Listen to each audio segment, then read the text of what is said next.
সেই অবহেলিত থেকে যেন আমরা এই গড়পাড়ার সাথে যেন আলাদা মনে না করি।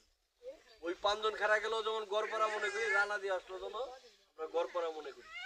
সেই উদ্দেশ্য, সেই মুভমেন্ট নিয়ে আমাদের কাজ করা। ইতিমধ্যে আপনারা জানেন রানা দিয়া কয়টা কাজ হয়েছে, আর সবচেয়ে বড় কাজ হলো আজকে যেটা উদ্বোধন হতে হচ্ছে। তবে আমাদের সদস্য যারা আছে, আমরা যারা আছি, যত চেষ্টা করি না কেন, আমরা কিন্তু কাজ সম্পূর্ণ করা সম্ভব। এই কাজ দেখভাল করতে হবে এই এলাকাবাসী। আমরা কাজ আনবো, কাজ করার চেষ্টা করব, কিন্তু আপনাদের সাহায্য করতে হবে, সহযোগিতা করতে হবে। তবেই একটা সুন্দর কাজ উপহার দেওয়া সম্ভব। তাই আমি আশা করব রানাদিয়াবাসী আপনারা যারা আছেন প্রত্যেকটা কাজের সাথে আপনারা সহযোগিতা করবেন, যেন কাজ করতে যায় কোনো বাধাগ্রস্ত না হয়। আপনারা এই ওয়ার্ডের সদস্য আছে, সদস্যকে সাহায্য করবেন। কারণ হলো আমি আজকে আসলাম, আর উনি তো প্রতিদিনই থাকবে কাজের সাথে।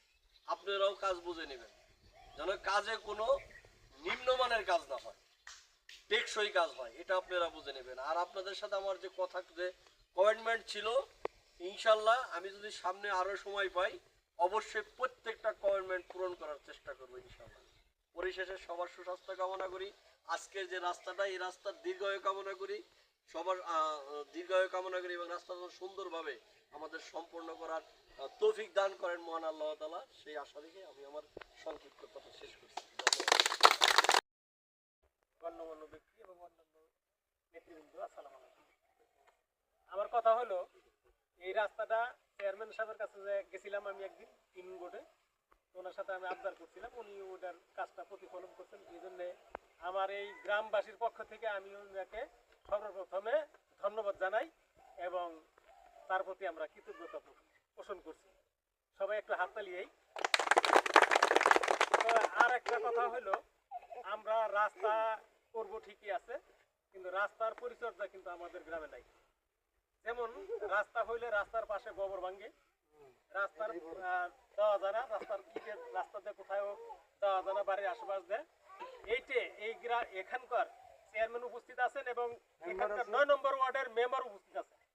আমি তার কাছে জোর দাবি জানাচ্ছি, এই গোবর ভাঙ্গাটা এবং রাস্তার সাইডে গোবর ভাঙ্গা এবং গরু বান্ধা, এইটা যাতে নির্মূল হয়, এর জন্য আমি চেয়ারম্যান সাহেব আছেন এবং ওয়ার্ডের মেম্বার আছেন, তার কাছে আমি জোর দাবি জানাচ্ছি। ধন্যবাদ সবাই। আমাদের মেম্বার মহোদয় সাহেব, আমার আরেক আঙ্কেল, দেখলাম যারা এখানে নেতৃত্ব দেওয়ার জন্য আসছেন, প্রত্যেকের দৃষ্টিভঙ্গিটা আমার কাছে খুব পছন্দনীয় হয়েছে। কেউ বলতেছে, মেম্বার সাহেব বলতেছে হাত দুটো হাত গুছাই নিয়েছে কোদাল নেওয়ার জন্য, আমার এই আঙ্কেল দৌড় দিয়ে কোদাল নিয়ে আসছে, চেয়ারম্যান সাহেব হাইটে আসছে, আমাদের স্যারও আসছে। এই যে দেখলাম আমাদের এখানে দৃষ্টিভঙ্গিটা আমার কাছে খুবই পছন্দনীয় হয়েছে। আর চেয়ারম্যান সাহেব যে ওয়াদাটা যে বলছে, আমি আমার ওয়াদা শতভাগ বাস্তবায়ন করার আমি চেষ্টা করবো। আল্লাহ তাআলা, তো আমরা সকলে দোয়া করবো যে আল্লাহ তাআলা যেন এই চেয়ারম্যান সাহেবকে তার যে ওয়াদা, এই ওয়াদা যেন শতভাগ বাস্তবায়ন করতে পারে, এবং আল্লাহ তাআলা যেন ওনার হায়াতের ভিতরে দীর্ঘায়ু দান করে, সুস্থতা কামনা করি। এবং মেম্বার সাহেবের জন্য উনি যেন এই যে দৃষ্টিভঙ্গি, যে জনসেবা করার জন্য নিজে, আমি ওনার অফিসে মনে হতে পড়ছিলাম, উনি বলছে আমি নিজেই লেবার, একটা এই মন মানসিকতা যারা নেতৃত্ব দেয় সমাজ, ওয়ার্ডের মন মানসিকতা এরকম হয়, তাহলে সমাজ উন্নয়ন হবে, এটা নিশ্চিত।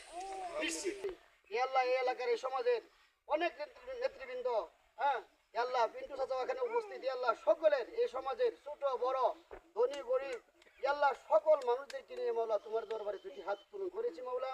আজকের এই জনসভা শুধু এখানেই শেষ নয়, আল্লাহ যতদিন এই নেতৃবৃন্দ বেঁচে থাকবেন, আল্লাহ এই সমাজের আরো নজওয়ান আল্লাহ তৈরি হবে, প্রত্যেককে জনসভায় ঐক্যবদ্ধ উদ্বুদ্ধ হওয়ার তুমি তৌফিক দান করো মাওলা। আল্লাহ সর্বশেষ দোয়ার দরখাস্ত মাওলা, আল্লাহ এই চেয়ারম্যান মহোদয়কে, মেম্বার মহোদয়কে আল্লাহ আরো অনেক লম্বা দীর্ঘ হায়াত দান করো, তারা যেন বেশি বেশি করে জনসভা করতে পারে, তুমি তৌফিক দান করো। আল্লাহ তাদের মনে যে লক্ষ্য, আল্লাহ আগামী দিনেও যদি আল্লাহ তুমি এই চেয়ারম্যান মহোদয়কে চেয়ারম্যান হিসেবে কবুল করে থাকো, আল্লাহ আরো বেশি বেশি করে কাজ করা তুমি তৌফিক দান করো। আল্লাহ আমাদের মেম্বার মহোদয়ের আল্লাহ আচার আচরণ খুবই ভালো, আল্লাহ ইয়া রাব্বুল আলামিন, ওনাকে যদি তুমি আগামী দিনের জন্য কবুল করে থাকো আল্লাহ, তাহলে আরো বেশি বেশি করে খিদমত করা তুমি তৌফিক দান করে দিও মাওলানা। আল্লাহ তুমি এই এলাকার মানুষকে সকলকে তুমি কবুল আর মঞ্জুর করো। সুবহান রাব্বিকা রাব্বিল ইজ্জাতি আম্মা ইয়াসিফুন ওয়া সালামুন আলাল মুরসালিন ওয়া হাক্কা কালিমাতু লা ইলাহা ইল্লাল্লাহু মুহাম্মাদুর রাসূলুল্লাহ।